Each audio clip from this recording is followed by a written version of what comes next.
22-нче партсъезд исемендәге авыл хуҗалыгы кооперативы басуларында күтәренке кәеф һәм шәмле хезмәт идарә итә. Бүгенге көндә барлыгы 3200 гектарда бертөкле культуралар тизмәләргә салынып, тулай җыем 4900 тонна тәшкил итә. Димәк, әлегә кооператив уңганнары үз планын 76% үтәгән. 434 гектардагы архат сортлы будай басуын тузан болыты каплап алган. Монда Акрос 530 һәм Полесси комбайннары бер-берсе белән ярышып үтә дә китә. Алар белән тәҗрибә ияләре, тырыш механизаторлар Филаис Фазлыев, Рүзәл Әгәләмов, Фәнүс Сәхәбиев, Радик Хөснетдинов идарә итә. Быелгы уңышка зарланырлык түгел, бигрәк тә арышның төшеме сөендерде, дип белдерә кыр батырлары. Менә дигән погода әйбәт. Әйе. Ашлык әйбәт төшә. Ашлык әйбәт төшәме? Төшеме ничегрәк соң? Менә гектарыннан. Әле mesela яңа кердек басылар. Әйе. Арышныкы 35 төшәдер.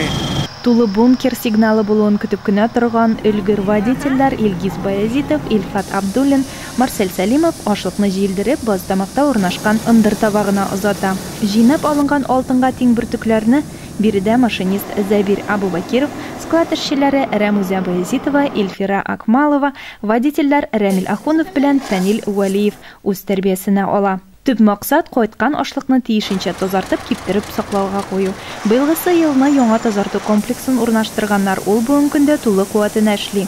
Моннан тыш 4 аэратор алып куйганнар. Әлеге корылмалар амбарга кайтарылган уңышны җилләтү һәм суыту өчен кулланыла. Бөртеклеләрнең сыйфатын да һәр килгән яңа рейс белән тикшереп кенә торалар. Менә без Йолдыз басуыннан кайткан арышны карайбыз. Булар нәрсә?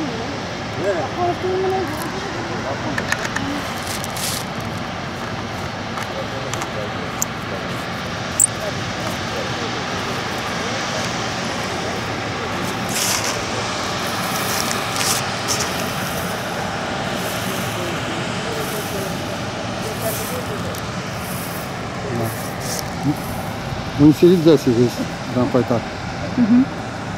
Ничек булырга тиеш? 16 топланышы булырга тиеш. Менә 2 тапкыр чыгарабыз. Завтан, Азиястан. Бу где-то 17-ләр, 16-да эшләр калырга тиеш инде. Кондициягә җиткерәсез инде. Шулай итеп, Нәйлә Ахметова җитәкчелек иткән 22-нче партсъезд исемендәге кооперативта хезмәт салучы тырыш коллары бүгенге көндә бар көчен иген муллыгы өчен көрәшкә сала. Күктән тик якты кояш елмаеп дәрт өстәп торсын, ару талу белми эшләргә язсын аларга. Алина Хадимуллина, Илеш телерадиокомпаниясе.